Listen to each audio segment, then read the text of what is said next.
Brought to you by Technopova Curve 5G. Discover new horizon.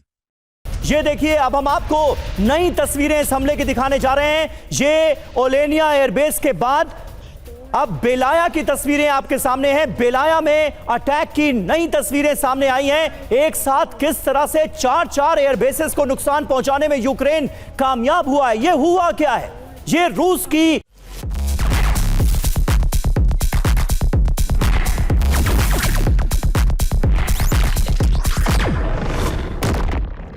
कितनी बड़ी नाकामी है कि इतने बड़े हमलों को रूस जैसा ताकतवर मुल्क रोक नहीं पाया। यह भी अपने आप में एक बड़ी बात है। ये देखिए, ये बेलाया एयरबेस की तस्वीरें हम आपको दिखा रहे हैं। इस एयरबेस पर भारी तबाही नजर आ रही है। हमारे साथ इस वक्त विनय शुक्ला जी भी मौजूद हैं, जो कि रूस में रहे हैं। वहां पर दशकों तक पत्रकारिता करने का इनका अनुभव है। विनय जी, ये रूस के लिहाज से देखा जाए तो कितना बड़ा झटका है, कितनी बड़ी चोट है ये रूस पर। एक साथ चार एयरबेस को यूक्रेन निशाना बनाने में कैसे कामयाब हो गया, ये सवाल क्या आपके जहन में भी उठ रहा है? बात यह है कि हमको समझना चाहिए कि अब जो है बिल्कुल युद्ध का स्वरूप बदल रहा है और धीरे धीरे, क्योंकि लग रहा था कि बाल्टिक सी में रशिया की ब्लॉकेड करने की तैयारी हो रही थी, इसीलिए उसने इतने सारे वहां किए। तो अब ये है कि नेटो और रूस का सीधा होगा। यूक्रेन क्या है, उसके पास ना सैटेलाइट है, ना इतने दूर इतना इंटेलिजेंस है, सारा नेटो का उसके चल रहा है वहां पर। तो अब ये है कि खुलकर जो है सीधा रूस और नेटो का मुकाबला होगा। और यहाँ देखना पड़ेगा कि ट्रंप क्या करते हैं, क्योंकि वो बहुत कारोबारी आदमी है। वो देखते हैं अच्छा है, हमारे दुश्मन का नुकसान हो गया, कमजोर हो गया, तो बिना न्यूक्लियर युद्ध किए हुए उससे, तो वो बहुत खुश है। तो ये सिचुएशन जो है, कल जो सवेरे क्या होगा इसको कहना बड़ा मुश्किल है, क्योंकि ये एक्चुअली रशिया के न्यूक्लियर डिटरेंस है उस पर अटैक हुआ है। तो एक तरह से समझ लीजिए सिचुएशन बहुत खराब हो गई है।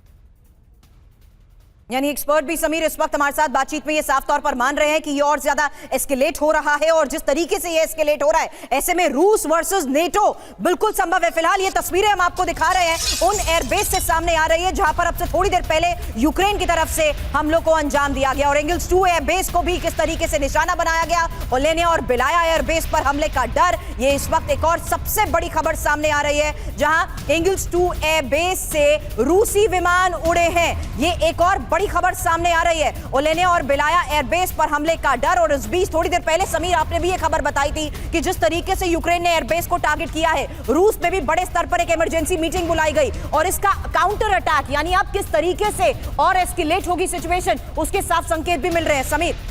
बिल्कुल, और व्लादिमीर पुतिन ने ना सिर्फ इमरजेंसी मीटिंग बुलाई बल्कि सिक्योरिटी काउंसिल की मीटिंग भी बुलाई गई है। यानी बड़े फैसले रूस में अब लिए जा सकते हैं। इन हमलों के मद्देनजर इसके पूरे आसार हैं। रूस के कई इलाकों में ड्रोन अटैक हुआ है। बावोवना और सेवरोमास में भी अटैक की खबर सामने आ रही है। तो देखिए, रूस के कई इलाकों में ड्रोन अटैक की खबर सामने आ रही है। बावोवना और सेवरोमोस में भी बड़े अटैक्स को यूक्रेन ने अंजाम दिया है। और इतना कुछ करने के बाद, इन बड़े हमलों को अंजाम देने के बाद, यूक्रेन के राष्ट्रपति ज़ेलेंस्की ये कहते नजर आ रहे हैं कि इस्तांबुल में होने वाली वार्ता पर इन हमलों का कोई असर नहीं पड़ेगा। इस्तांबुल वार्ता अपने तय वक्त पर होगी। एक और अगली बड़ी खबर है, और ये क्रामातोर्स्क में भी यूक्रेन के ड्रोन अटैक को लेकर खबर है। रूसी सेना की यूनिट पर एक और बड़ा हमला, BM-21 ग्रैड, एक बख्तरबंद वाहन इसमें तबाह, एक एंटी एयरक्राफ्ट सिस्टम भी तबाह कर दिया गया। माथुर सर, अब ये क्या इंडिकेट कर रहा है, क्योंकि जिस लिहाज से सब कुछ एस्केलेट होता हुआ नजर आ रहा है, इंपॉर्टेंट मीटिंग जहां सिक्योरिटी काउंसिल के साथ भी एक इंपॉर्टेंट मीटिंग का समीर ने अभी थोड़ी देर पहले जिक्र किया, वहीं रूस में अलग अलग जगहों पर बड़े हमलों को जिस तरीके से अंजाम दिया जा रहा है, दावा यह कि रूस की यूनिट्स पर फिलहाल और हमलों को अंजाम दिया गया। सुरभि बिल्कुल ठीक। मैं आपको एक बात जो पहले भी मैं कह रहा था, बात अधूरी रह गई थी मेरी, वो मैं यही कह रहा हूं कि देखिए ये उनको असर्टेन करने की अभी जरूरत है। 4000 किलोमीटर दूर जाकर के यूक्रेन के पास कोई ड्रोन ऐसा नहीं है जो कि 4000 किलोमीटर तक जाकर के हमला कर सकता है। ये भी संभावना है कि ये किसी और नेटो कंट्री से ये इन ड्रोन ने टेक ऑफ किया है या ये रशिया के अंदर से अटैक हुआ है, तो ये उनको असर्टेन करने की आवश्यकता है। ये लेकिन एक बात बिल्कुल साफ है सुरभि कि ये इसका जो रिपरकशन होगा, जो इसका रिटेलिएशन होगा, वो बहुत ज्यादा घातक होगा।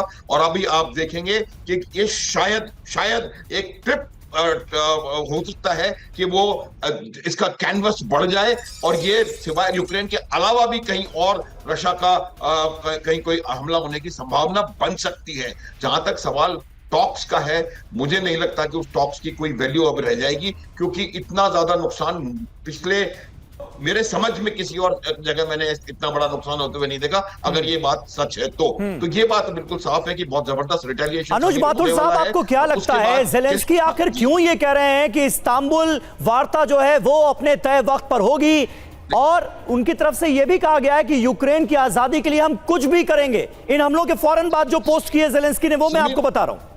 समीर, जो कुछ भी वो करते रहे, लेकिन मैं इतना बता सकता हूं कि जो रशिया के जो मिलिट्री एम्स हैं, वो मिलिट्री एम्स उनको जब तक उनको पूरा नहीं कर लेंगे तब तक वो रुकेंगे नहीं। और लगभग उन्होंने जो पॉलिटिको मिलिट्री ऑब्जेक्टिव्स हैं वो हासिल कर लिए हैं। पूरा डॉनबास उनके कब्जे में है और अभी वो नीचे और हमला कर रहे हैं, खार्किव पे हमले कर रहे हैं। तो मेरा ये मानना है कि यूक्रेन कुछ भी कहे, ये बात बहुत ज्यादा या तो एस्केलेट होगी, वरना यूक्रेन की तबाही मेरे को लगता है बहुत बड़ी तरीके से अभी तबाही की गुंजाइश है। और कहीं ना कहीं रेड लाइन की तरफ हम लोग बढ़ रहे हैं। ये वर्ल्ड वॉर की घंटी हो सकती है समीर। हालांकि ये बातचीत होने से पहले जिस तरीके से हम लोग को अंजाम दिया गया है, उस आधार पर अगला सवाल आपसे करूं उससे पहले एक और बड़ी खबर बता दूं, क्योंकि बेलाया में आर्मी बेस को भारी नुकसान को लेकर भी एक खबर है और एयरबेस पर सेना के कंटेनर कैसे जलते हुए नजर आए उसकी तस्वीर अब आपके सामने। तो अलग अलग जगहों पर एयरबेस को जैसे टारगेट किया गया, उसके बाद हमले की ये तस्वीरें सामने आ रही है। यूक्रेन ने ही रूस के 4 एयरबेस को अटैक किया है, उन्हीं में से एक बेलाया की ये तस्वीर आपके सामने, जहां दावा ये कि बेलाया में आर्मी बेस को भारी नुकसान पहुंचाया है और एयरबेस पर सेना के कंटेनर जलते हुए दिख रहे हैं। हालांकि पांडे सर, यहां बातचीत से पहले एयरबेस को टारगेट करना, एस्केलेट होने की बात सभी एक्सपर्ट्स यहां पर कह रहे हैं। किस स्तर पर यह जाएगा, कैनवस कैसा होगा, यह भी अब देखना होगा। लेकिन ज़ेलेंस्की के पोस्ट का जो समीर ने जिक्र किया, उसमें तो वो पहली कंडीशन के तौर पर साफ तौर पर यह कहते हैं कि full and unconditional cease fire. इस तरीके से हमले, दूसरी तरफ सीज फायर को लेकर बातचीत क्या किसी लेवल पर संभव हो सकती है? देखिए, मेरे ख्याल से जो सीज फायर की बातें हो रही हैं या शांति वार्ता इस मुल्क में जो होने की बात है, वो एक पोस्टरिंग की बात है। जहां तक बात है ग्राउंड रियलिटी की है कि स्ट्रेटेजिक बॉम्बर फ्लीट को आपने तबाह किया है और साथ में रशिया का बड़ा क्लियर स्टैंड है कि अगर उनके सर्वाइवल पर, उनके स्ट्रेटेजिक जो टारगेट्स पर अगर हमला होता है, उनके अस्तित्व खतरा माना जाएगा और वो न्यूक्लियर ऑप्शन की तरफ भी जा सकते हैं। जो मुझे सबसे बड़ा डर लग रहा है कि अब ऐसा ना हो कि जो है वो बड़ा कदम उठाएं। तो हालांकि मैं ऐसी मेरा अगर पर्सनल अगर मुझसे पूछा जाए तो ऐसा नहीं करेंगे वो, लेकिन जिस प्रकार से गणित समीकरण आगे बढ़ रहा है उससे संभावना बढ़ जाती है। लेकिन सर, ये एक दबाव की रणनीति भी तो हो सकती है प्रेसिडेंट ज़ेलेंस्की की, इस्तांबुल वार्ता से ठीक पहले इतना बड़ा हमला करके पुतिन पर प्रेशर बना देना कि वो सीज फायर के लिए मजबूर हो, ये दिखा देना कि यूक्रेन कर क्या सकता है। निश्चित रूप से बहुत सही आपने बात कही है कि ये भी होता है। मैंने कहा पोषण की बात है। हालांकि कल की वार्ता के ऊपर जो होने वाली है उसमें बहुत ज्यादा विश्व को उम्मीदें नहीं थी, क्योंकि कोई भी एक कॉन्क्रीट प्लान नहीं बढ़ाया गया था आगे। रशिया कह रहा था कि हमें कोई प्लान नहीं मिल रहा है और हमने जो वादे किए हैं, जबकि यूक्रेन कहता रहा कि अनकंडीशनल सीज फायर होना चाहिए, लेकिन रशिया कहता रहा कि हमारे जो ऑब्जेक्टिव है अगर उनके ऊपर आप नहीं टिप्पणी करेंगे, उन पर नहीं आप कार्रवाई करेंगे, सीज फायर का मतलब ही बनता। तो और ये जो 60 दिन या 90 दिन का अगर सीज फायर होता भी है, उसमें यूक्रेन जो है और मदद मिल जाएगी उसको और बहुत भयावह तरीके से अटैक कर सकता है। लेकिन उसके पहले जो इस प्रकार से अटैक किया गया, ये बड़ा क्लियर सिग्नल है, जैसा कि मैंने पहले भी कहा कि बिल्कुल ठीक बात है पांडे जी, रोकूंगा आपको एक बार फिर बीच में। Brought to you by Technopova Curve 5G. Discover new horizon.